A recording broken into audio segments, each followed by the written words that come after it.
সকালবেলা ঘুম থেকে উঠেই ফোনে কথা বলতে বলতে বেরিয়ে পড়লাম, ফোন করছিলাম পান্ডাকে। অ্যান্ড এখন যাচ্ছি হচ্ছে পুরীর জগন্নাথ মন্দিরে। একদম সকালবেলা ঘুম থেকে উঠেই তাড়াতাড়ি করে রেডি হয়ে পান্ডাকে ফোন করতে করতে বেরিয়েছি। অ্যান্ড এতটা তাড়াহুড়ো করে বেরিয়েছি যে আমি ভিডিওর আর ইন্ট্রো দেওয়ার সময়ই পাইনি। আর বেরিয়েই দেখছি একদম রাস্তা থেকেই, মানে হোটেল থেকে বেরিয়েছি আর সামনেই দেখছি এরকম জগন্নাথের মন্দির দেখা যাচ্ছে। একদম সকাল সকাল জগন্নাথ মন্দির দর্শন এত ভালো লাগছিল। তো মোটামুটি আমরা চলেও আসলাম, আর আমাদেরকে পান্ডা বলেছিল পশ্চিম দুয়ারের সামনে দাঁড়াতে। তো এটা হচ্ছে সেই পশ্চিম দুয়ার। আর এবার না পুরীতে এসে আমি যেটা দেখলাম, এই যে সাদা যে রংটা করে দিয়েছে, এটা নাকি উড়িষ্যা গভর্নমেন্ট থেকে প্রতি বছর একটা করে রং সিলেক্ট করা হয়। তো সেই রংটাই ওরা করে। তো এই বছর পান্ডা বলল যে সাদা রংটাই সিলেক্ট করেছে ওরা, অ্যান্ড এবছর সাদা রং করে দিয়েছে। কখনো অরেঞ্জও নাকি করে, এরকম শুনলাম। আর এবার না আরেকটা জিনিস দেখলাম, এর আগে যখন এসেছিলাম পুরীতে, আশেপাশে না ওই অনেক দোকান ছিল, উম মানে শোপিস কেনার বা এটা ওটা পুজোর জিনিস, হ্যাঁ? এখন দেখলাম ওই দোকানগুলো একটুখানি অন্য জায়গায় শিফট হয়েছে। আর এই যে চওড়া চওড়া যে রাস্তাগুলো দেখছো, এগুলো পুরোটা নতুন হয়েছে। বিশাল বড় বড় রাস্তা চওড়া করে। আর এই এরিয়াটা না মানে পুরোটা আর কি নতুন করে তৈরি করেছে এই বাইরের দিকটা।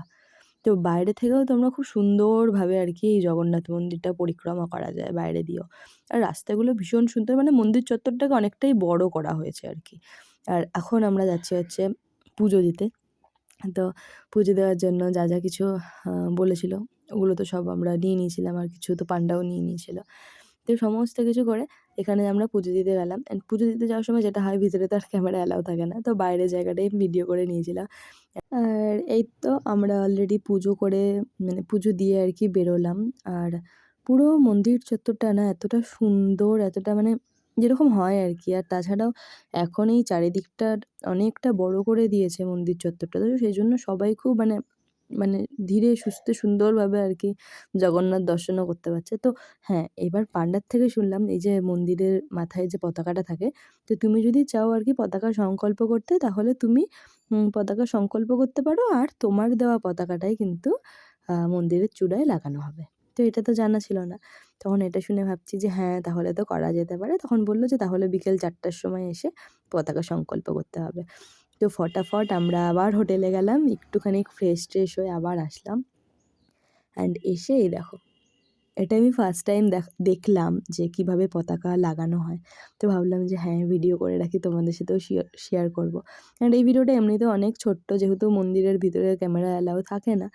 তো সেই জন্য আর কি যতটুকু যা পেরেছি আর কি, পুজো দেওয়ার আগে আর পুজো দেওয়ার পরে, তারপরে এই পতাকা সংকল্পের ভিডিওগুলো, এগুলো তোমাদের সাথে শেয়ার করছি। অ্যান্ড দেখো, আবার এই যে পতাকাটা লাগানো হলো। এটা প্রতিদিন বিকাল ৫টায় লাগানো হয়। তো এই পতাকাটা আগামীকাল বিকাল ৫টা পর্যন্ত থাকবে। তারপরে আবার সেদিন যে সংকল্প করবে পতাকা, তার পতাকাটা আবার লাগানো হবে। তো আজকে এতটুকুই রাখছি। মন্দিরের সমস্ত কিছু ভিডিও যতটুকু যা শেয়ার করতে পেরেছি। উম আ যারা এখনও সাবস্ক্রাইব করোনি, প্লিজ সাবস্ক্রাইব করে দিও। অ্যান্ড দেখা হচ্ছে আবারও তোমাদের সাথে পুরীর আরও একটা ভিডিও নিয়ে। অ্যান্ড আজকের জন্য বিদায়।